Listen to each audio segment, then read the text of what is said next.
Welcome back to the Cash Flow Chronicles podcast. As always, I'm your host, Shawn King, and today we're diving into one of the fastest growing wealth building opportunities out there. I'm talking about e-commerce and Amazon FBA. My guest, Neil Twa, is the CEO and co-founder of Voltage Holdings, a company that specializes in launching, scaling, and selling brands on Amazon. He's spent over 17 years in the e-commerce world. He's built multiple 7- and 8-figure brands and coached thousands of entrepreneurs along the way. He's also the author of the best-selling book, Almost Automated Income with FBA, which shows how to build a lifestyle-driven Amazon business, even if you've never sold online before. In this conversation, we're going to talk about how Amazon FBA can become a real cash-flowing asset, you guys, how to scale a brand with the right team and processes, and why building an e-commerce business could be one of the smartest moves for anyone looking to pair infinite banking with true financial freedom.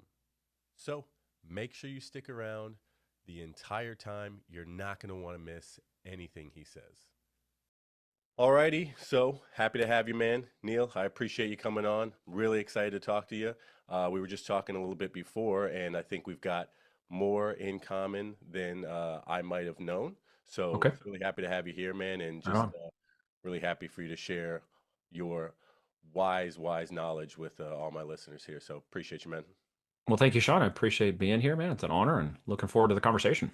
Definitely, man. So let's jump right into it. I want to start with a little bit of your background because you kind of have a bit of a unique background. I know that you went to college to play an instrument, a musical instrument. I don't know if I know anybody personally that went to college for anything music related. So that's a really unique starting point. And then you've ended up all the way to where you are now, which I know a Hmm. lot happened in between now Yeah, and then. sure. So yeah, kind of give us the down low on what that looked Yeah. like from Neil at college to Neil doing big things. Yeah, dude, I appreciate that. I'll try to keep it succinct and not boring. It's something only my mom would be interested in. But just long story short, yeah, I went to a scholarship, music scholarship, had a little bit of work study to be a musician. And it's kind of what I ended up doing. It's not actually where I wanted to go. College was a fallback position. I actually wanted to be a fighter pilot. I applied to the Air Force my senior year. I didn't go for scholarships, didn't do any of that nonsense. I wanted to be a fighter pilot, wanted to go fast. Got into there, went for the training. It turns out I'm too big for the cockpit. So that was not going to work. They couldn't close it with the helmet on my head. I'm too tall. So they're like, sorry, dude, you can't fly those. You can go be a mechanic. You can do other things. I'm like, heck no, dude. So the fallback plan was to go to college. So in my last semester of my senior year, it's like, flipping out everything I could do. And somebody's like, hey, you've been studying music since the fourth grade. Maybe you just get a music scholarship, see if you can do that. Well, I did. It turns out out of luck, I got that. And so I went to college, but I never wanted to be there. Flunked out twice and had to be readmitted. Figured out that if I was going to stay in the music side, I was going to live in a van down by the river, which was, super cool now, not super cool back then, right? Yep. And then the internet came online and pretty much saved me. So as the internet came online and academia was not keeping up with technology and growth, they didn't even have computer labs. We started putting that in there. I had to jump out of college to go to the corporate world to get into where the money was being spent and follow that through 98, 99, 2000, 2001. And that's where that kind of shifted gears really for me as I ended up in the corporate world more out of need than want. And because of that, I never really wanted to be there anyways. So my goal was to get out as fast as I could. It took me about 12 years to get out between jumping from a startup called Sprint PCS, which was the first mobile service, to jumping into IBM after that. Actually, they hired me out of Sprint because of what I did. Spent some time there, and then eventually, I jokingly say I fired the man and burned the boats in 2007 and started my own series of companies. Wow, man. Okay, so we've got Sprint, we've got IBM. Yep. All of those are working for somebody else. Corporation. Yeah, man. How did you land on entrepreneurship? Like, was that something always kind of in you, or were you just like, I'm tired of doing what they tell me to do. I'm gonna Yeah, do my dude, own stuff. no. There was a means to an end. I never wanted to go in the corporate world. I'd always been detracted from it. I wanted to be a fighter pilot, and then I thought, okay, I'll be a musician. And then I was like, well, all right, I want to do something with the internet. Mm-hmm. And because there was no opportunity, it was like, well, hey, there's a mobile division. This is new. This is fun. Let's go try it out. Threw my hat in the ring, got employed, and I'm like, okay, that's what I'm doing now. Yep. So the mobile phones are coming out. That's cool. And this is a whole big deal. And watch that advance like super fast. We went from 5,000 employees hired in from all over the telco, and I was even a contractor and got hired in to 80,000 employees by the time I left. So it was just a super growth situation between 2000 and 2005, right? Wow. And so I had a mentor, my uncle actually, who was very good at business, very smart. Came from a family of entrepreneurs, not unlike my family that was more, do the job, go to college, this kind of stuff. So Mm-hmm. he really kind of expanded my mind and always had me kind of thinking about doing something else. And then I was just biding my time, getting my education, making some money, education being the world of business, Mm-hmm. until he was like, you should buy a franchise. This was about 2006. He said, you need to buy a franchise. And then shortly after that, he died in an ultralight aircraft incident. And with that, I kind of thought, I don't know if I can do this myself. I'm not sure what I'm going to do. I'm not really sure I want to do that until about 2007 when I realized, okay, I have to make a change. I was sitting around a table at the end of this consulting gig with all the people doing their goodbyes and this kind of stuff. And there was a guy sitting right next to me. I'm about 28. He's 50. He's talking to his family on the phone, having this, terrible conversation about missing their life, missing their things. Can't wait to see you. I want to hear about your entire week. And I'm like, dang, it just hit me. I heard it at that moment. I was willing to listen. I'm like, I do not want to be that guy. Like, I will do whatever it takes to not do it. I mean, a wonderful man, but that life I did not want, and I wanted to detach from it whatsoever. So when IBM said, "Hey, we're moving you to Argentina. You can get another job, go try something else, whatever, or see what you can do," I applied for early retirement. The partner in charge was like, "You've done well with us. I have no reason to not approve this, so I'll approve you for early retirement." So I took it and I jumped. So there was just moments where I never wanted to be there. There was changes that, really refocused my drive, because he wasn't there anymore, Mm-hmm. to kind of help support that goal. And it was like, wow, I've got to do something with this. Because if I have all this information that he gave me, and even now today, I still hear his voice in my head from our conversations that are dealing with things I'm in the business now of that he understood then that I'm just now catching on to. Oh, Like they're just coming up in my head. And I'm like, oh, that's my uncle was talking about that. Like I get it now. I know what he was talking about. I just wasn't in that place to hear it. Right. And that was that, man. I was out. I never went back. Burned the boats. And I was just like, I'm never going back. crazy how that works, right? Some of those lessons that you were taught early on, but didn't quite sink in, and It then went in, dude. yeah, It yeah, just it stayed couldn't come somewhere in out. there. There was nowhere for it to go. Yeah. It wasn't the right time. I wasn't in the right mindset. I wasn't in the right place. I either wasn't at the successful point I needed to understand that, or I was at a failure point where I was trying to figure something else out. So it just was rattling around in my head with nowhere to go. Yeah, age and experience, man. Just putting the 100%, dude. time in, and That's right. again, if I imagine if you kept doing the same stuff, that probably wouldn't have ever made sense to you. But because you No. broke out and started, Yeah. exploring.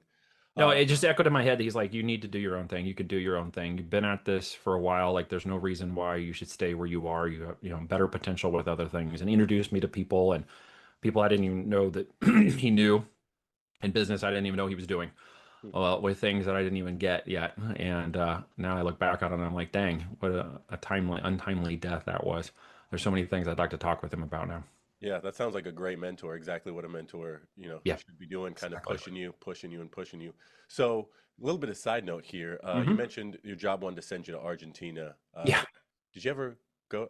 I want to go to Argentina. My wife and I travel all over Okay. the world. We've been to about 40 countries. We got a trip coming up here at the end of October, going out to Taipei, Taiwan, and Vietnam with our Excellent. son.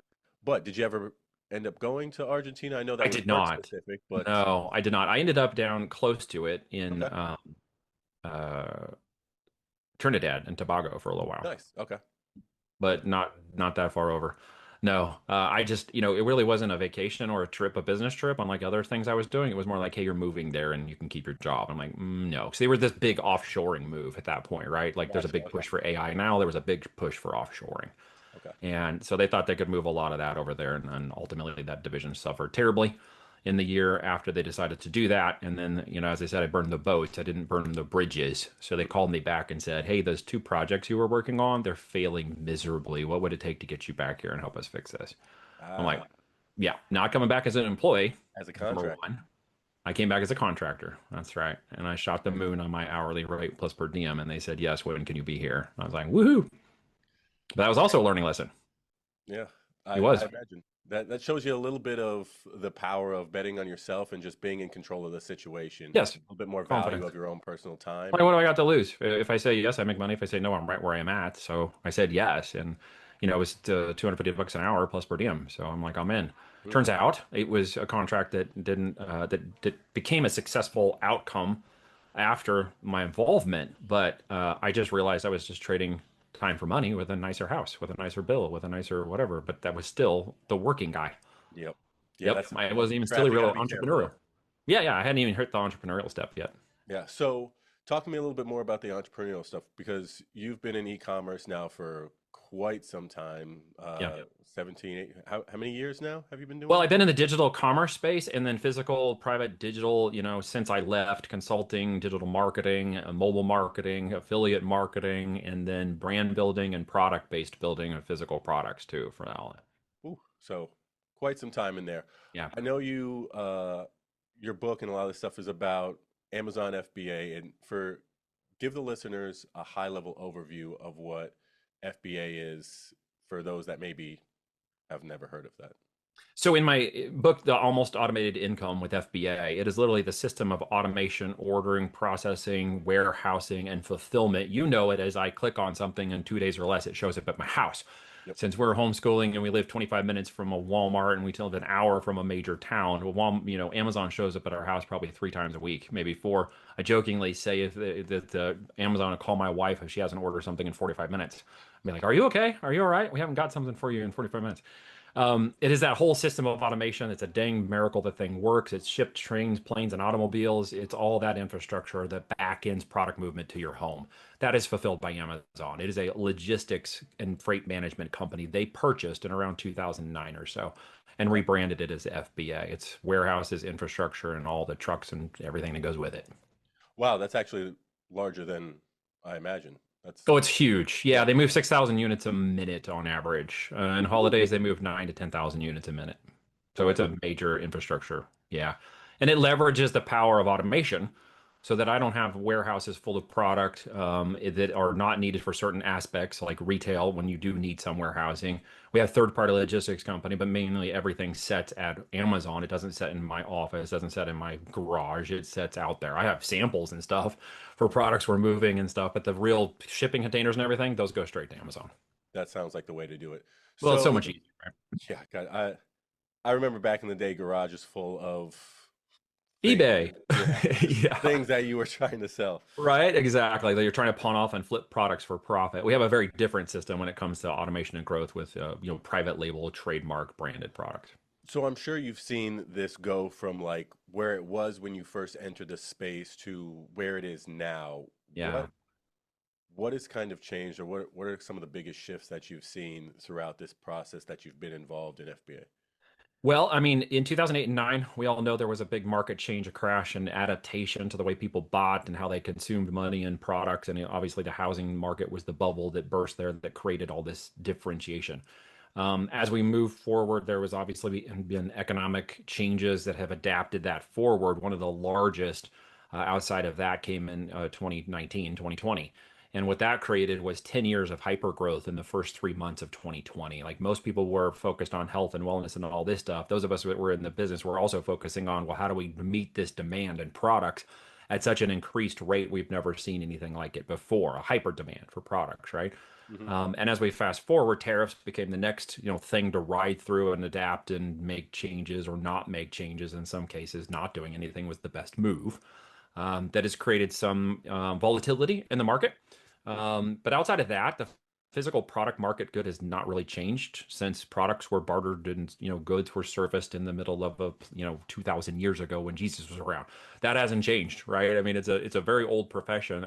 Electronic movement of the purchase and then physical movement is what sort of changed, and it's the median. And it changed very dramatically when mobile overtook desktop at purchasing during the COVID timeframe. Mobile purchases overtook desktop. That means people are now buying every second, not every few minutes to a few, for an hour because they had to stop and go find a machine to buy something. They're buying on their mobile phones now.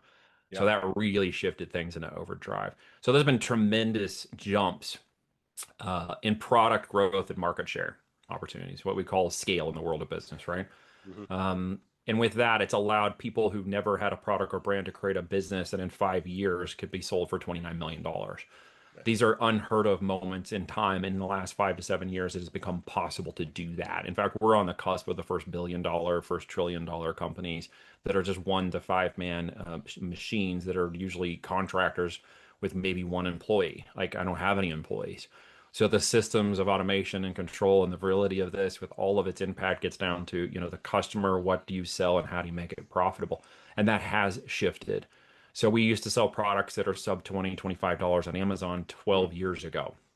We say now friends don't let friends sell $20 products on Amazon. Okay. You just die. You die. There's no profit. It's a horrible death. Yeah. We sell products 50 to 500 in retail price point. So the barrier of entry has changed. The retail and brand to brand competition has changed. And here's a big scope, right? Big hairy picture. It took from 2009 to 2020 21 for there to become 100 million dollar companies that originated on Amazon. Okay. Okay. Gotcha. Yep. There are now an additional 50 $100 million companies in the last 4 years. Wow. That's how fast this is moving. Those are originated on Amazon, right? So that means they launched there. That was the first place anybody got them. So this system has become, and through virility, creation, TikTok, social media, and all the components that wrap around it, along with Amazon's massive amount of data and now AI propagated engines, as well as their advertising and marketing engine, which is set to be their most profitable division by 2026. They have created a juggernaut of information moving that takes a physical product along for the ride. So the complexity of entry has also changed because of that. So with that, obviously, the barrier of entry and the complexity changing means that it's just not for everybody anymore. Hmm. Not in the way that it used to be. Now, could it be for anybody who understands the right time, energy, attention, and money to deploy? Then yeah, the opportunity is huge. In fact, it's never been better since 2013, and I've been at this for a while. There are market share opportunities now that we've never seen open up. There is a buying opportunity for product market share that hasn't been there since 2013. And one of the major last changes in this bullet point list we're going on right here is tariffs. Mm. So Yep. because of that, 300,000 less sellers are on Amazon right now, but there are still 5.2 billion growing impressions every month. So with that market share open, many brands we have taken a leap, and new brands are getting market share way faster and are becoming more in demand quicker because we're entering pieces of the market we could not enter before due to brand competition and saturation. We suddenly wouldn't go there. But now with high demand, high profitability, and that additional market share, we're launching 12 brands and deploying millions of dollars into this fourth quarter to go in and get that market share within the next 6 to 12 months before that window closes. Man. Couple things on that. That's some crazy information. So, one of the things that I picked up on was one, I'm assuming Jeff Bezos just has the biggest rake in the world. He's got to be making Yeah. unbelievable amounts of money. I mean, we all know that he's like richer than he, God, but he said, "Your margin is my opportunity," yeah, famously, right? that's crazy. Right. Talk to me a little bit about, you said 0 to 29 million in 5 years. What was it? Yeah. 5 years. Talk to me a Yeah. little To a bit about, $29 million offer. He was yeah. making more than 16 to 18 million a year in his business before that. Talk to us a little bit about that because that Yeah. seems I mean, that seems astronomical. That's Well, that's not my insane biggest case turnaround. study. That other one will blow your head off. I'm starting with a smaller one. Appreciate that. The Yeah, the problem with people's perception of the opportunity is they simply can't grasp the number or the scope or abundance of it. We typically live in a scarcity questioning mindset that doesn't value abundance over scarcity. It just doesn't. We tend to focus on the negative. We think that there's less opportunities. We need a guarantee.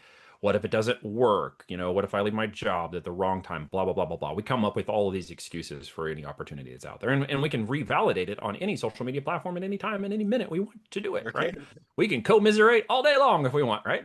So we can put ourselves in an echo chamber that says there is no opportunity, there is no money, everybody is suffering, and no one's buying, and da da da da.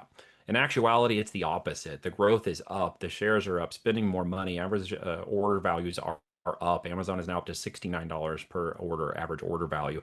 And its customer life cycle for 12 months for you and me is $1,800 a year. And there are 200 million Prime members. Okay.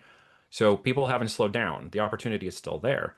But the cycle has changed in the opportunity to create a vacuum that is going to explode even more with AI and the systems of attribution and what we call now customer need and customer intent opportunities that these engines are providing. So the thing that a lot of people get caught up in your answer, maybe, is that they get caught up on the product side. What they don't actually recognize is what we do and have become very good at is the data side. Mm. We sell data to AI engines. Okay. It sells products to customers. That's its job. Makes It sense. has customers. It knows what they want. It's very good at crossing over that intent with a customer who wants that needed product they're after. And I let it do what it's extremely good at. What I'm good at doing is identifying what is it extremely good at doing. And part of that came back from my days at IBM. And so I have a pretty good insight into these systems and technologies because 25 years ago, I was working on part of it. Mm. And now, as I saw that getting into 2012, 13, 14, by the time we got to 15, we saw the way this engine was working. We hit seven figures. And at that point, you see a whole different level of scope to the way the engines and the propagation of these technologies advances your product and brand for you. And with AI in the last 3 to 4 years, especially Amazon implementing what it calls its Cosmos system, the rankability and growth of that product is now determined at a whole different level. And so when you get in line with that data engine and it decides to propagate you out for more and more, and we call it feeding the beast, which was where the inventory actually comes into play. Okay. That is, I feed it all the data and information it needs to know, and I get it to believe I'm the best product opportunity, highest converting, even if I have lower reviews. I am the better data set that you want your people to have. Then I have to feed that machine with more product so that it continues to believe this. And that is where my real opportunity comes in. Huh. So I can innovate product opportunities. And number two, right? Not number one, but number two, create a great product that's innovative and feature driven, not a crappy Me Too, cheap Chinese piece of crap. Okay. A great innovative product. That's my second priority behind my first priority. Sales fixes everything. And people get these two things inverted. They think they need to invent and beat Elon Musk, and all they need to do is innovate something that's in the market with different features and figure out better how to sell it to the AI engines. And then they have a new problem, right? That's a problem we can solve. Making it profitable and feeding that machine with more and more inventory so it continues to service more and more of the audience that wants your product. Very interesting. So how are is this something you guys are uniquely doing at your I'd position like in to the company, say or so, but that would be arrogant. I mean, I have a data set. I have 12 years. I got a software. I have a process. I have a repeatable success rate with products that go to market because I don't marry my products. That is unique. Our 5 by 5 methodology is to test 5 products in the market, find the data segment that is most in tune with the AI, and then focus all time, energy, attention, and money on that segment. When I focus on only that segment, hyper focused, I then now deploy all capital necessary to ensure marketing and materials meet the need of the demand of the engine and I get out of its way. I give it what it wants. And I think that's a little unique because people don't seem to scale as fast as we do. And I think it has to do with they simply don't understand the opportunity that's presented and how to deploy the right amount of cash to that opportunity to see it go faster and reach the levels they want to. They typically are more narrow in scope and think, well, if I have 25 grand, can I do this? I'm like, no. You need to deploy 50 to 200K in year one if you really want to make a difference in this brand and you want to see it achieve 5 year results, like I just mentioned. You're going to need to deploy that into 250, then 500, and then into a million. And the turnaround is you're going to have an 8 figure company, but you can't get an 8 figure company on a small investment. And I think that's confusing to a lot of people when they hear hopium guru mindset YouTube nonsense. Spend a few $1,000s and make a 7 figures. That less than 1% of everybody I've ever known has ever done that. yeah. That's not the reality. It's the scarcity fake hopium guru crap, and I don't subscribe to that. Real business, real building, not side hustle or hobby crap. So we have some differentiations in the way we look at the product, the way we look at net profitability above everything else. First, more than $12 in net profit per unit, Okay. minimum. Okay. 25, 50, 150, even better. Right. It isn't about the belief that I can't compete with the market that is there. It's the understanding that how do I compete with that market? So I become a Pepsi to a Coke.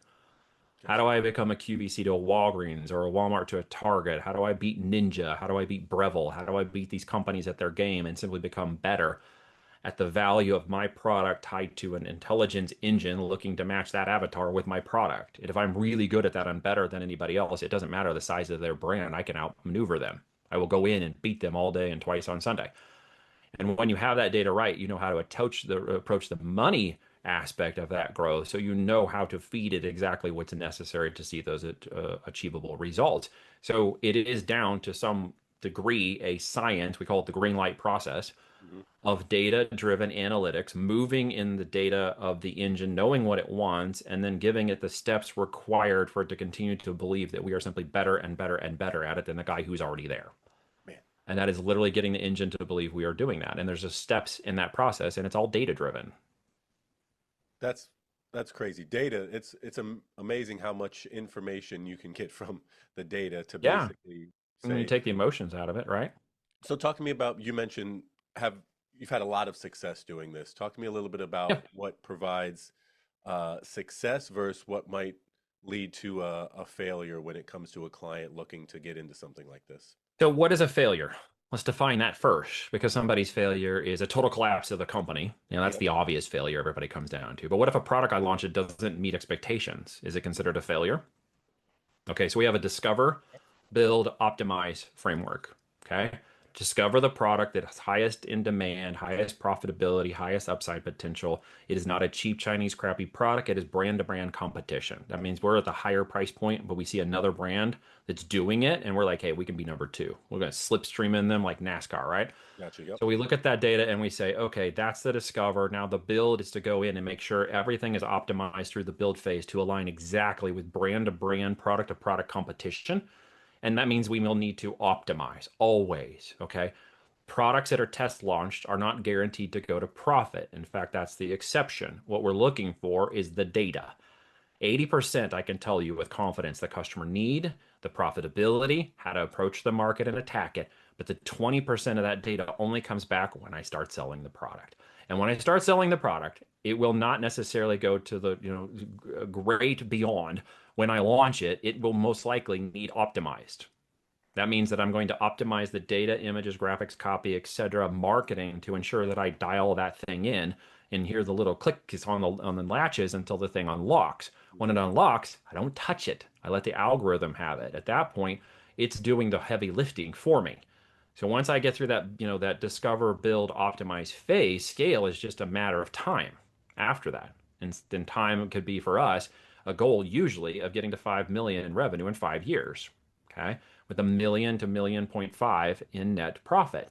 So every brand, every product goes in to achieve that goal. You don't get to 5 million in 5 years launching everything successfully and perfectly. Some products go to market, all they produce is revenue. You can earn it back, but you realize in forecasting the data after the product marketing test, they're never going to go to a launch because they don't make the numbers work. It just doesn't work. Okay, fine. Move to the next product. That's why we call it our 5 by 5. 5 products we put into a brand that can average 25 sales a day. And from there, I now have enough data to dial in which data set is moving to the top. Cream of the crop rises to the top. Hmm. And that is the one that's going to get the most attention and energy. Okay. And then we're going to do like a retail borrowed maneuver from like Apple and every major brand. We're simply going to put more of the same product in different packaging. Gotcha. We're going to move that until we had 100 SKUs, aligning every size, shape, variation, color, and niche, Hmm. very possibly available to everybody in that area who wants that widget. Man. So from the seller account to the brand to the products down to the conversions, it's a giant funnel and so everything that lives in that seller account just on that one platform is completely optimized to that one niche and that one little area in Amazon's filing system where it's called a node and we're targeting brand to brand competition. And then we become hyper relevant. Hyper relevant marketing, hyper relevant ads, hyper relevant account. The algorithm loves it. And then we just step back and don't touch the dang thing because touching it can break it. Wow. Well, it sounds like if anybody was concerned about the details or how finely they were going over this, it sounds like you guys got it down pretty pat. I mean, That's what I do for a living. yeah. We But run again, these companies, right? I'm sure you've gone, being in the space as long as you have been, I'm sure you've Uh-huh. seen a lot of people doing a very poor job at exactly what you're talking about, or Yeah. what you're talking about, them trying to replicate on some level. I think that's why Yes. maybe a lot of the FBA stuff or just anything related with Amazon and selling has potentially gotten a bad name because Yeah, it feels like it's saturated. There's a lot of courses, this kind of stuff. People will usually argue the myths of saturation. There's no good products to sell. All the good ones are taken. There's no money to be made. I can't sell profitably. It's not a real business, blah, blah, blah, blah, blah. It's just a sales channel in an e-commerce company, first and foremost. So Amazon is just one sales channel in an omni-channel strategy that you should deploy at least 2 to 3 additional sales channels once you incubate a product on Amazon, if that's your first go-to-market channel. Most people miss the business. More often than not, like 70% of the time, the Amazon sellers I talk to do not understand the fundamentals of business. They were simply taught about a channel and a product and some growth hacks, but they have no idea how to run their business, how to manage their taxes and their finances and their trademarks and their business structure and their planning and all the way through the accounting. They don't understand how to build the fundamentals of a business. That's lost, and that's usually one of their biggest opportunities. And they typically choose products with tool sets that all land them in the same place. So yeah, they end up in saturated areas. So the myths become reality because they end up selling $27 products with 3 other, 5 other, 10 other people in the same course they just took and wonder why they can't make any ground on it. So they're all running into what I call Amazon's mosh pit, right? Like a bunch of big sweaty bikers bouncing around in there, wondering why they keep running into the same problem, same people, and then their answer to that is growth hacking and going to a bunch of marketing events and a bunch of conferences to try to fix the problems by hacking their way out of it, when in actuality, they had a business problem from the very beginning. It's an over and over and over and all problem. It's why I typically choose not to work with existing Amazon sellers. well said. Wow. Yeah, Um, so man, a lot of great information here. I'm really happy that you came on and started discussing this. appreciate it. We've talked about this just a little bit beforehand, but a lot of my listeners are focused on infinite banking and building Hmm. cash flowing assets. That's Yeah, my that's favorite really topic. what the whole idea is like, hey, being wealthy is great, but how much cash flow do you have? What's coming through on a regular basis? I know some of the guys that you partner with, we mentioned them before, the gentleman over at Wealth Without Wall Street. That's their main focus is let's That's right. create cash flow. Passive So income operating system. Yep. exactly. Talk to me a little bit about how you, being a user of the concept of infinite banking Hmm. yourself, and this process of FBA, how those blend so well together. Well, I mean, if you're going to deploy capital out of your whole life policy for some usage, you would like it to return a payment, a structure to pay for the interest, to pay yourself back, to turn it into an asset. Correct? Yep. Anything you build over here gets assets over here. Anything over here can be reutilized for additional assets and growth, whether it's real estate, buying cars, whatever it is you're doing, renting homes, or building e-commerce companies. So for us, I've deployed it in a number of ways for my personal life, to deploy it into investments and other things we're doing, from inventory to stock investments to other things, and including up and coming flex space in the real estate industry. Okay. So we deploy it in that way and then pull it back and move it back and pull it back and move it back, right? It's been a great way to keep capitalization. I have 4 daughters and a wife, and at some point they'll benefit if I'm the first one to go, and they have a family office that never requires them to, go bank with anybody else ever. So that is just part of a play for supporting everything we've done in the business to this point, to give them the opportunity in the future, right? Yep. But for the business of people I work with, I have a number of people who've used their capital in their whole life to deploy it into e-commerce companies, because when they deploy it, they're deploying it into a physical product. So they're actually taking cash out of fiat or whole life and moving it into an actual physical asset worth 5 to 10 times what they bought it for. And as they continue to inventory capitalize, they can do what's called a factoring style relationship with their whole life policy to capitalize inventory. And as inventory turns in the market and sells, they can then repay that back almost like a line of credit to themselves and then reallocate that capital back to inventory.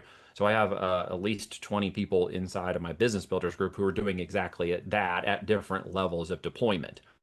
So it could be 50,000, 250 or more they're using to build these businesses into cash flowing assets, to turn off cash flow in 2, 3, 4, 5 years with the express intent of really making it all in the end, because these businesses are hugely saleable. They're asset driven, right? Yeah. From the ground up, from the physical products through the brand, trademark, et cetera, they're assets. So, like building a home, that we're going to sell as an asset and profit on, we build these companies to an exit, and they're worth more in the end than at any time during the business building phase.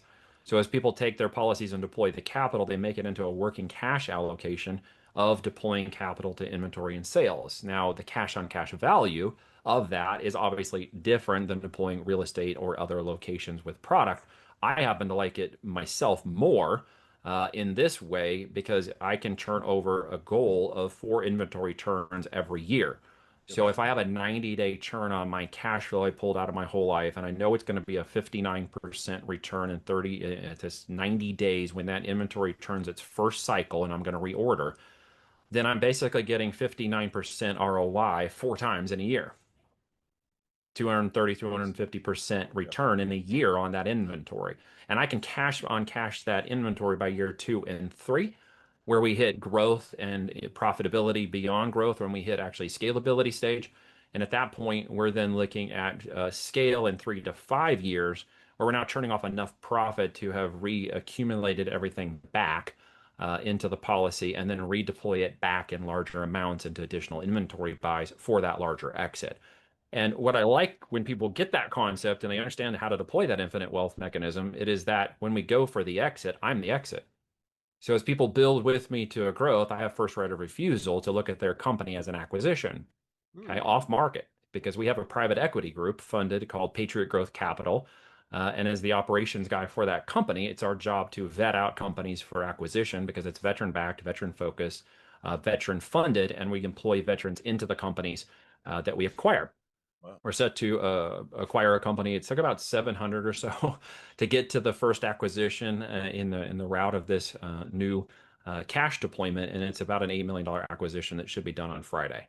And with that, we are looking to hire veterans into the growth of that business. And then we're going to see if one of them can be elevated to a position by which they may even become a CEO operator after year 5, where we can take advantage of a capital tax loophole currently in place, unless Trump changes it, which he said he might. But in 5 years, we can exit that tax free to the operator and their family should they choose to do that. Man, that's awesome. That's a fantastic cause because I mean we already know I don't know when you guys will be listening to this, but it's 9/11 today, Yes, it is. and I do not feel like this country does enough for its veterans. I don't think Does anybody not. feels like it does enough for its Not veterans. really. No. So it's awesome that you're able to do that and give uh, people who have It's our served mission. an avenue to, you know, keep building. Uh, Yeah. Yeah, and that's just part of the purpose and value statement here. I know profit is the highest focus of each business, but at the end, we need the purpose and value. And as those who work with me in the business builder, the aspiring entrepreneur, the business guy, the real estate guy, I've got doctors and all kinds of other people involved. And they have that ability and aptitude to understand at least the business component. When we teach them the fundamentals of ecom, we teach them the channel operation. We put them in a position to not just build a business and company for themselves, which they own 100% of. They have that exit opportunity to even take and sell 80% of the company, keep 20% at the next growth and double down with us, and then know that at that point we're going to hire veterans in as part of the mission. It creates a different effect in the story of business, frankly. A different purpose, something to get up, something to be excited about. I personally don't see myself changing this for the next 20 years. I don't know why. I can launch another 12 brands. I got a list of 1,000 products. We will probably never get to all of them that we plan to target in our brands. And, at the end of it, I don't have employees because I raise those people up. Like, that's the thing. A lot of people are like, well, why don't you just do this all for yourself? I think it's always the wrong question and it's the wrong mindset whenever I hear it. I build CEO operators. I coach and mentor people inside of my team and my mechanism, showing them exactly how we've done this business, use my software, my people, my process, and my technology. I build them into CEO operators so they have an opportunity to teach their family or friends how to do that, how to build purpose and value out of a company that creates cash flow and asset driven, saleable assets out of that. And then when the time comes, I have raised a hand in the group and said, who wants to be an operator? And the cream of the crop rises to the top again.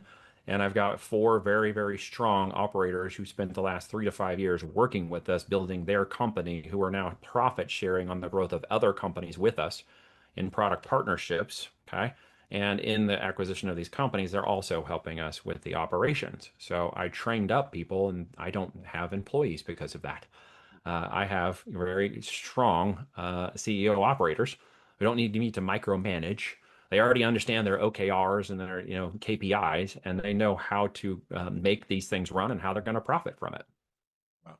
That sounds like a fantastic process that you're putting people through and very well thought out too. I mean, I think that's why a lot of people outside might fail because it's just again, you've been doing this for a while, so you've probably Yep, trial and errored a lot of things and absolutely. found a process that really works and allows you to allow the people to, like you said, rise to the top. The cream always rises to the And top. understand how the metrics should work. Yep. If I launch a single product and it's a one hit wonder, that's the same assumption that I believe there's a guarantee that if I made it to the Wrigley Field at my first time at the Major League Baseball, I'm going to hit a home run. Mhm. Okay, that's arrogance in vain Yeah. and vanity. That isn't gonna happen. But if you test launch, you learn, you earn, you grow, you build, and you optimize, you will find the products that become the most successful. We say don't marry your product, steal somebody else's girlfriend instead, right? There are lots of products out there to adapt. And so people see failure as the business. I see it as a product data set that didn't work. So let's go get another product data set and see if that one works. And then as you continue that process, you'll get better at it. You'll get stronger. You'll see how it works. And then the path will open up in front of you as to how fast you deploy capital and how much money you want to make. I've Mhm. seen this repeatedly with people, right? It isn't the startup process. It isn't even what the heck you're going to sell, because I'm going to show you exactly what you should sell so you have the opportunity to be successful. Because my goal in 5 years to buy your company won't happen if you're not. And then I'm even going to set some success metrics to say we're going to get to 100K in net profit, or I'm going to forfeit $10,000 in my fee. So I put some skin in the game. And I only do it for the right people who I know really want to go after this. They've been, thinking about ecom. They've been working along. And maybe one person listening to this podcast who's like, "Hey, that's me. Like I've been looking for this moment, and that's okay because really I'm only looking for the best of the best. This is not just for everybody. It is a real business building venture, and that's what some people really need, I think, at the end of the day. I definitely agree. A lot more opportunity like that. And I think people just don't understand what's out there and available to them. It's Yeah. like, ah, man, I got to make money in the stock market or maybe in crypto because that's really popular. But outside of that, I don't know how I'm going to get to this financial freedom that I'd like to How do have. I make it to that freedom? How do I set my kids up so that they are not at just a job? Because that was part of my thing. I was getting married in March of 2007, right when this whole thing was going down with IBM. And I said, what do I want to be as a dad and a husband? Yep, I don't want to be that guy. So exactly. what am I going to do to set up an opportunity so my kids don't have to be a part of that? And I know there's a lot of guys and gals that listen to these and think very similar to that. It's not an age restriction. I've taught this to 76-year-old people and 19-year-old high school dropouts. So you got to drop the idea an excuse that this is an age limitation thing. What you have to get down to is a realization that if you decide to do this, it should be your primary focus. It should be treating it like a real business. Why? Your opportunity to create generational wealth for your freedom, generational time changes, to move out of that 40-hour pharmaceutical job, okay, to move out of that golf course management job, to move away from that corporate job, to move away from even the dentist practice that's holding you down. I've got people doing all of those things to put them in a position where while they may be working 40 hours a week, they're doing it on their discretion, on their time for their purpose and value, not someone else's. Hmm. Okay. And then they can start minimizing that time through automations, which is my goal. So they could get down to a multi seven figure business running at 5 hours a week. That when the automations are set up to do that now, it's completely doable. And I think that's something that most people's heads kind of go like they're just like that sounds like pie in the sky, man. That's not true. And I can tell you 100% is true. I got four guys running 12 companies. It's absolutely true. So with that, because like you said, that oftentimes, whether I'm talking about infinite banking or having other guests on and they're talking about how amazing the things that they're doing are, Sure. what is the downside, drawbacks? What does this look like when it doesn't go well Yeah. for a client? So you're talking about entry level point is 50,000, anywhere between 50 and 200,000 to get into something like this. For Yep. some people, that's not a big chunk of change. For other people, that Yep. may be a good amount of their savings. Correct. But what does it not going well look like financially and then Sure. for the business that they've essentially purchased and Well, it's literally like any other business because you could just as easily as define that as a franchise. You Mhm. might have defined that as multi-tenant real estate. You might have defined that as building a true rental car company. I mean, you could have defined any metrics by what you just said. So in an e-commerce company, where are the differentiations and the failure points? If I hear you're asking correctly. That is the question. Yep. When I see people fail at this business model, it is typically okay. Let me answer it this way. Have you ever seen that meme with the guy that's swinging the axe right next to the diamond mine and he gives up right the last swing right when the diamonds are on the other side of it? Have you ever seen that meme? I haven't seen the meme, but I know the story of like giving up you The know. story is there's a meme out there with a guy who's literally Okay. just, downtrodden with his axe moving, the other direction when he's literally one swing away from the diamond mine. Okay. What I see is people's tolerance and threshold of pain, their willingness and tenacity and perseverance are key assets they think they have to some degree, but then when they get into the business and the reality of it, they discover they don't have as much of those coping mechanisms as they originally thought. Okay. So when the time comes to work the process, trust it and continue through it, I see more people fail before they hit their diamond mine. And I know they're on the diamond mine, and I'm doing anything to encourage them. The team is doing like stay in the fight. You're this close, and they want to give up, right? They want to quit. They don't believe it's going to happen. The couple of products they launched didn't become home runs. They sold and they're doing okay, but they're not the home runs. And so they're kind of like, well, I don't know if I want to keep going. And I typically find that people meet a certain threshold of pain.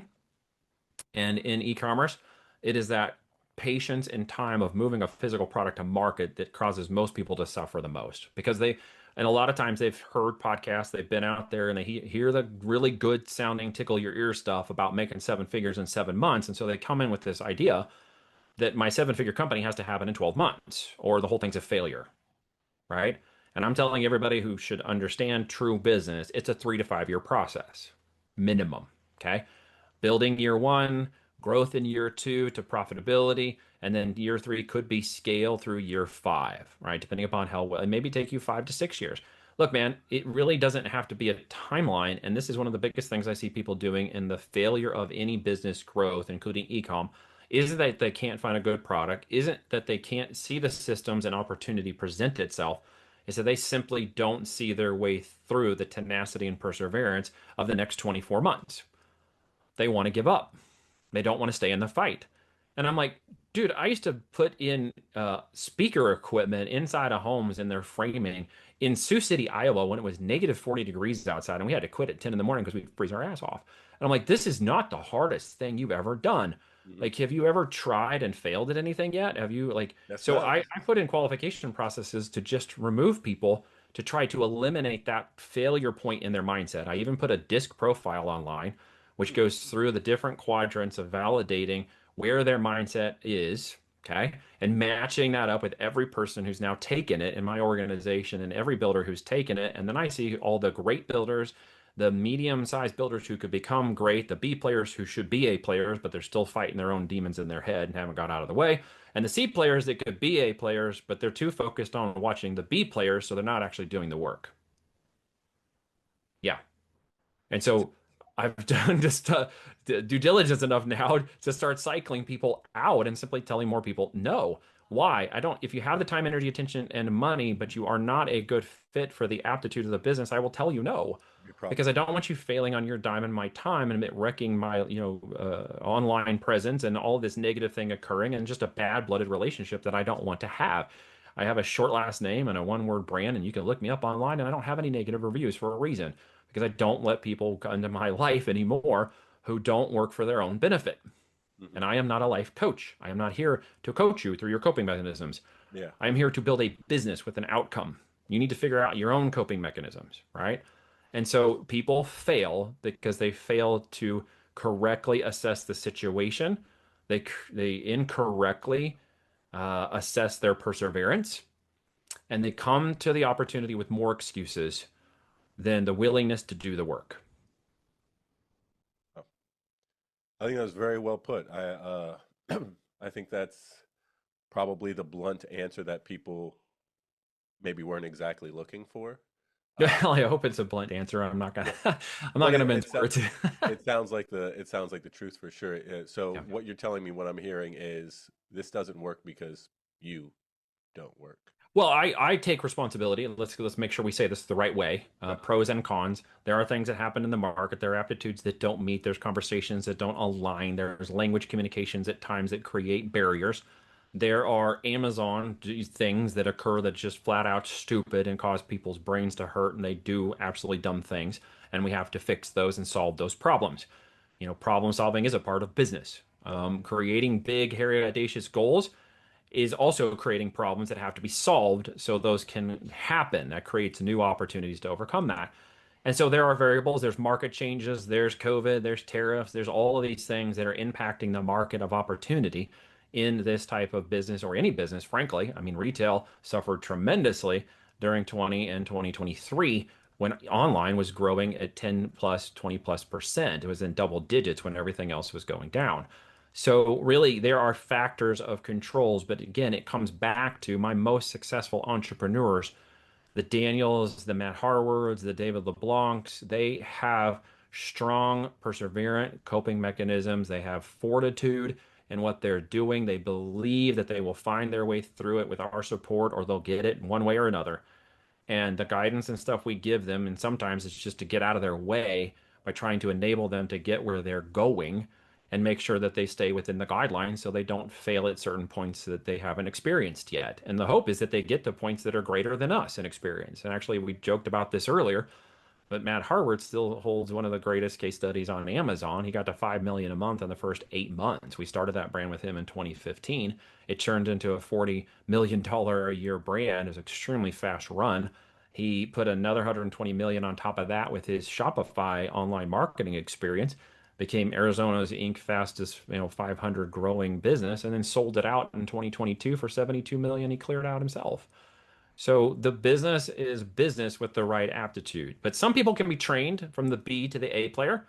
Hmm. They can because they want to work with somebody. They say when the mentee is ready, the mentee mentor will appear. Hmm. And when I typically find those people who are like, I'm done, I'm 20 years in the corporate, I'm not spending 20 more doing this. I don't want 10 more employees at my dentist office or whatever it is.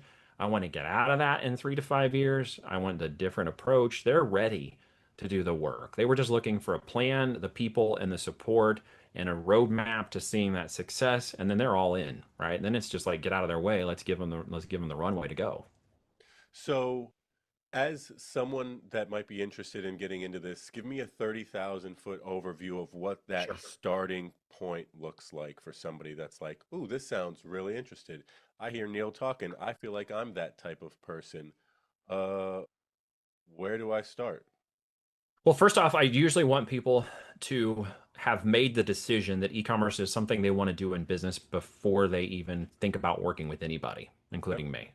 They made this decision. They've come to it over time and conclusion and understanding, and maybe they don't understand certain channels or sales or even the numbers yet. They just realize this is something I really want to take advantage of. I don't know yet, but I really want to take advantage of it. Um, Typically, they are operational in nature to some degree, meaning that if they are more of a conscientious, stable type of person who has seen success through activity and work versus just idea generation that created these big opportunities, more dominant influencer type personalities, Hmm. they will typically have longer term success, right? One of my better builders is an engineer by trade. He works in aviation and mechanics, but because he sees his way through the process and he's B to A player status on his current trip. He can see the strategy, but he's really good at the operation component. He thrives by it. He loves it. It doesn't feel conflicting to him. And for some people, it does. And if you're the kind of person who doesn't like a particular schedule, you don't make lists, you don't like a specific box kind of enclosed in you, then this isn't going to necessarily be the right business for you if you can't be willing to break past that box and give yourself the opportunity to learn what it takes to become a CEO operator of your company. Because that's something you're going to fall onto. And that means you own everything from the window washing to the, closing the doors at the end of the night, if you will. Hmm. So typically, people are going to work with me for 12 months to go through that process. They're going to go one on one, daily, weekly, monthly. They get all the calls they need. They have real time support chat with us, all my coaches. They get my software, they get the processes, my manufacturing contacts, my sourcing agents, my capital agents, my graphics people, literally the entire team, and all the map is setting right in front of them to build a successfully good product. The reason, again, I'm doing that is to make sure that in 6 to 12 months, they're on the path to getting 100K in net profits out of their business because that's part of my performance goal Yep. with them. There's a consulting buy-in that is meant to basically stop anybody who's not serious, and that's 35K to buy in with us. Yep. And if I've given it away for free, I have seen no success from those folks. They have no skin in the game. They don't want to do it, right? Those who paid into it have become my most successful builders. You tell me what that means, okay? So with that, in 12 months, the goal is that they are now in an operating, revenue generating, what's called a going concern in their business, where they are now optimizing and dialing in the profitability, the growth, the product line, and the capitalization so they can see their way through the next 12, 36, and 48 months because it's all laid out right in front of them. Foundation is there, sales are there, revenue and profitability is coming in, and they see, okay, if I repeat this process, if I keep doing what I'm doing, I can now see my way through the rest of this business. And then we're there to act more like an advisory board and kind of guide them through those growth stages to encourage them, yeah, this is right. The numbers are good. Yes, you do need that $250,000 line of credit or cash infusion because now you've got to go. The products are there, the business is there, the algorithm is there. It's the only thing holding back is you right now in determining your risk to reward ratio, breaking down any of those barriers in your mind that think it's not possible, and feeling the fear and doing it anyways. Mhm. Right? You can't Mhm. level to that next section without the next level of fear. It happens every time. Right? It does. And so I work with folks in my team and my partner to get them to that position because I want a saleable asset for them and for me in 5 years. We both win when that happens. And so I'm going to structure everything with them along that way, from the branding through the labeling, through the product selection, through everything, because I want them to be the most successful they're willing to put in to be to work together. So we see the outcome we expect. Wow. Awesome. So, you said, let me just recap that really quickly. So you Yep. said, for somebody to get in and kind of get that first year of coaching and get your systems, get everything that you've built out, that's that 35 grand. And then at the year point, you're like, hey, you're, we're good. You We're should ready be to move doing on. it on your own. I have continuity, and a small group of people do take it, which is additional coaching and continuity and software to Okay. continue with the. We have a product management software platform we developed that manages the whole life cycle of that build, discover, build, and optimize of the business. So it runs continuously for your business. And should they need additional help, we help them beyond 12 months to make sure that they're on that right path. But to make no mistake, the buy-in anything, this is not a done for you automation, scammation crap for anybody from the FTC listening. Hmm. You have 100% ownership in your business. This is a consulting and advisory. This is allocation of resources based on the product and development plan. And we don't do it for you, just be very clear. We train people how to become successful. I want ownership in their company when we buy it, but not until then, right? I want them to become and feel that success. There's no greater training than like watching my kids one day get on their bikes and be trained how to get on their bikes and watch them take the wheels off and go. When I see business owners do that, take the wheels off their businesses, it's a lot of fun to see how much they grow in a year and two. And I usually interview them at the beginning and I interview them on the podcast when they reach that point, and they always sound so different. Yeah. That's awesome. Okay, so that 35 is then just to make this clear for everybody, that 35 Mhm. is then separate from the 50 to 200 that you may be You need using. capital deployment into the inventory or business. If you're going to go it alone, more power to you. I would double all that for the time and energy and the product failures and other things you're going to experience in that process by just working it. Same thing that we experienced, but I always encourage people to think about going it alone first, to really find out where their tenacity and perseverance is in the process. Mhm. And if they decide to come with us, then they know that we're, putting some skin in the game to make sure that it's done right. Gotcha. So, talk to me a little bit about your book because this is a lot of great information. Obviously, people can check you out on your podcast, and if you're having success stories on there, people from Bam. year one to year two, year three, year four, whatever it may be, I think that'll provide a lot of valuable information for people. But tell me a little bit about your book and what people might find in there. Yeah. So some of what we talked about today will be in there and expanded, obviously, more, quite a bit more into the strategy and the guidelines of fundamental ecom business building, and then into the first channel of incubating a brand on Amazon for mass marketing. Okay. Amazon is now 40%, 49% of the actual all of e-commerce market sale is in the United States. So Wow. it's a huge juggernaut, right? And to teach them how to get through that process, I interviewed 15 different experts in the different areas, and each chapter is a different expert interview in the different fundamentals of building the 5-step process we talked about. And there are resources and case studies, additional training that they can get when they buy the book. And each chapter builds on itself so they get a very clear understanding of the time, energy, attention, and money deployed into building a real company. It is not a tactical manual. Some people are like, well, why doesn't it tell me how to open my seller account? Well, you can go watch a YouTube video for that. That's not really important. What's important is you understand how to make it into a $5 million business and tactics are only the secondary method by which that actually occurs. The primary method is, what is my strategy? What is my capital allocation? What is my fundamental of brand building into the different products that can become assets within my business? And then how to protect, indemnify, and grow that successfully and profitably for an exit. And we cover all of that in the book.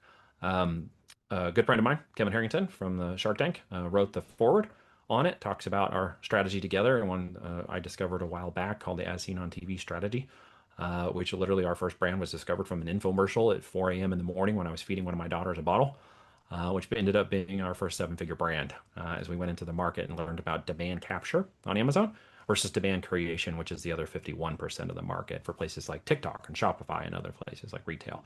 Amazon's a demand capture platform. Everything else spills over to Amazon. Gotcha. So we've heard about the high end of this. Well, maybe Yep. not the high end because you didn't explain or you didn't mention, maybe you did mention what you said the 5 year 29 million. You're like, that was pretty impressive, but not Yeah. nearly our best scenario.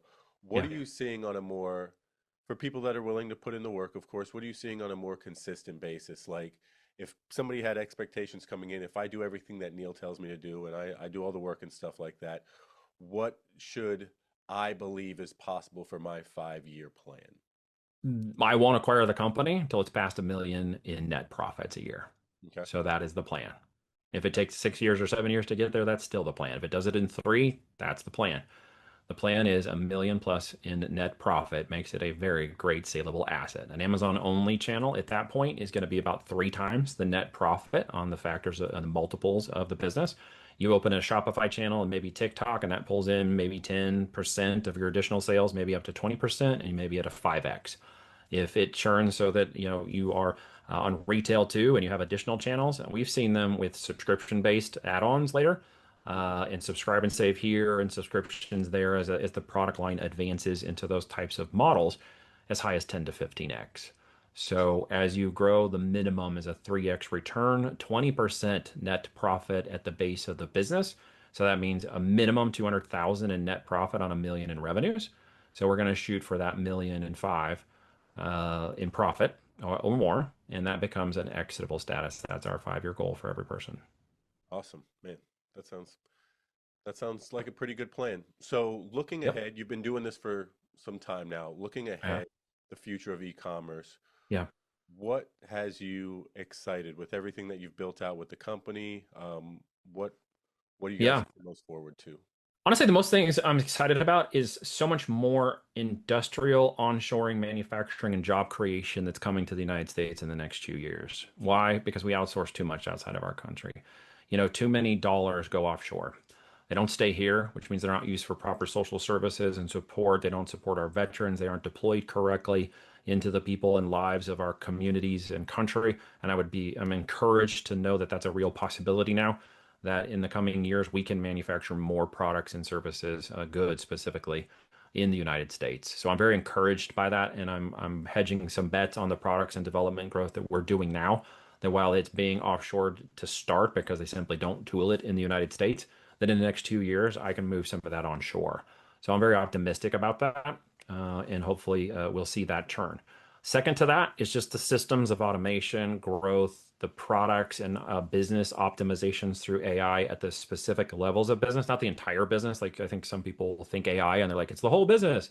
Yeah. Like, no, the whole business is processes and services and software and people and logistics and freight and management, et cetera. But there are now points in every part of that process where AI is optimizing it, from the research side to the analytics side to the logistics and freight management side, so that we have individuals that can run four companies on blinky lights and dashboards that are moving millions of dollars of product a month around the world and just watching blinky lights and dashboards and marketing, right? It's insane. So what is being changed by that is sort of anybody's game. I do personally, like if I crack my crystal ball open and make a really, big audacious assumption here live that could be totally wrong. I'd say by 2025, maybe a little bit less, the systems that power the manufacturing automation last mile to the customer will all be completely automated through robotics, drones, um, robots in the field delivering the cars and trucks and everything along the way, as well as the full manufacturing and movement of that product. I believe that will create such a situation that those people who were in those roles and moving or advancing through this will have to advance into business and other things to take advantage of that because a lot of those jobs are going to go into those automation and robotics, whether I like it or not. And I think that you're going to see systems like Amazon being mostly automated from post click all the way through delivery. And when that happens, it's going to open up just massive amounts of opportunity. And what was the date that you gave, the year that you said you believe 20, it'll happen? 2030 or less, probably, roughly. Wow. Next 5 years or less. Wow. That's pretty crazy. Yeah, it is kind of crazy to think about. I don't particularly like all of it. I wouldn't want one in my house. I mean, I saw a robot. I'm not stupid. These are documentaries, man. These are not movies. You know, I'm a Skynet big went Terminator live. fan, man. Grew up Dude, big you know Terminator it, right? fan. August 29, Yeah. 2025, Skynet went live, right? We're just waiting for it to happen. It's silly, but it's also kind of serious because the amount of technology we're seeing. I just watched the Tesla robot dance around the other day, and I'm like, holy crap, the Yes. fluid dynamics of that robot are nearly human now, its capabilities. And so I do see things across all systems of movement of product and marketing and services being very dramatically increased. That just comes from my own insights. I could be totally wrong. I was working on AI-based artificial systems in 2005, and I can tell you that what we see now is nothing compared to quantum computing's capabilities Oh man. for the next generation of chipsets that will move these things in just, it's 10,000 times faster than the fastest computer we have now. It's cracking 10,000 year codes in 10 minutes. It is a systems that will basically transform things, I think, I don't even know what to say about it, man. It's insane the level of ability those systems will have. I don't even think I can quite put into words what it could do. Uncomprehendable. Well, Pretty much.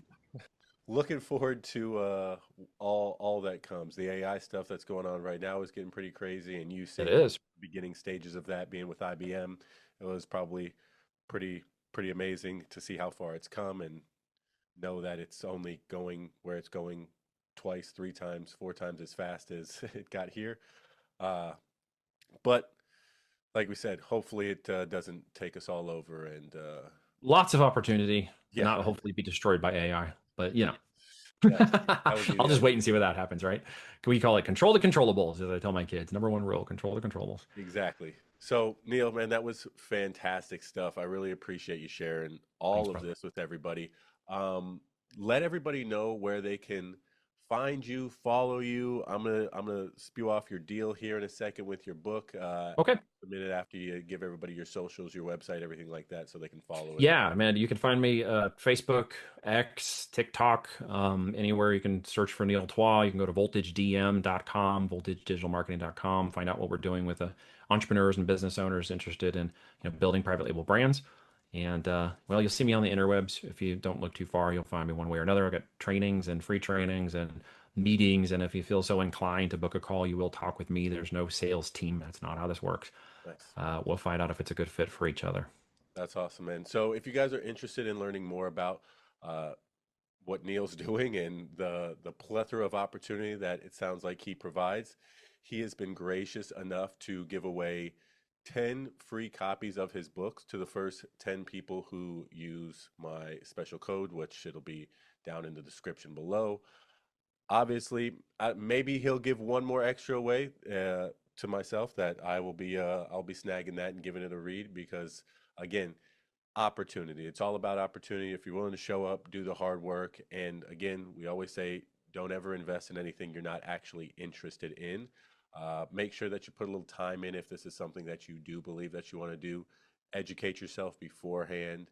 And yeah, it sounds like if this is the avenue that you want to go down, Neil and his team, probably the best in the business. So I think you'd fall into some pretty good hands here. So anything else that you want to say, Neil, before I let you go, man?